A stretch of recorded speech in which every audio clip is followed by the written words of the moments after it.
ఏలేరు రిజర్వాయర్కు ఊహించని రీతిలో వరదలు రావడంతో ముఖ్యమంత్రి చంద్రబాబు అవిశ్రాంతంగా శ్రమిస్తున్నారని ఎమ్మెల్యే సోమిరెడ్డి చంద్రమోహన్ రెడ్డి కొనియాడారు.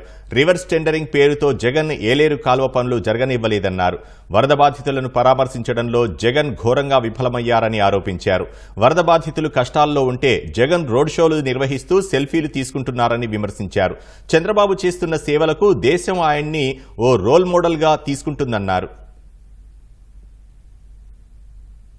2020లో జగన్మోహన్ రెడ్డి ప్రభుత్వంలో 17,000 క్యూసెక్స్ ఇన్ఫ్లో వస్తే 17,000 వస్తే కాకినాడ దాకా మునిగిపోయింది. కానీ ఈ రోజు 47,000కి కాకినాడ దాకా వరదలు నష్టం జరగలే, కొంత ప్రాంతం నష్టం జరిగింది. దీనికి జగన్మోహన్ రెడ్డి ప్యాలెస్ లో కూర్చొని పొయ్యి ముద్దులు పెట్టుకుంటా, క్రాకర్స్ టపాసులు గాలిపించుకుంటా, చేతులు ఊపుకుంటా హ్యాండ్ మేడ్ మిస్టేక్ ఇది అని చెప్పాడు. అవును, హ్యాండ్ మేడ్ మిస్టేకే, జగన్ మేడ్ మిస్టేక్. నువ్వు ముఖ్యమంత్రిగా ఉన్నప్పుడు ఆ రిజర్వాయర్ కింద ఉండే కెనాల్ ఈ రోజు వరదలకు కారణమైన కాలువని 10,000 క్యూసెక్స్ కెపాసిటీని 70,000 క్యూసెక్స్ చేసి మోడర్నైజేషన్ లో 292 కోట్లకి టెండర్స్ పిలిచి టెండర్స్ అయిపోయి వర్క్ ఆర్డర్స్ ఇచ్చి పని మొదలు పెట్టి అప్పుడు నీ గవర్నమెంట్ వస్తే రివర్స్ టెండర్స్ పేరుతో ఫుల్ స్టాప్ పెట్టి ఇంట్లో కూర్చోబెట్టావు. క్యూసెక్స్ అంటే తెలియదు, ఒక టీఎంసీ అంటే తెలియదు, ఇన్ఫ్లో అంటే తెలియదు, అవుట్ ఫ్లో అంటే తెలియదు. ప్యాలెస్ లో కూర్చొని రాజకీయం చేసినాడు నువ్వు. వరద బాధితుల్ని వాళ్ళని పరామర్శించేది కూడా చాతగానోడు నువ్వు. నీ వల్ల జరిగిన ఈ రాష్ట్రంలో 2 శాఖలు మూతపడ్డాయి. ఒకటి నీటిపారుదల శాఖ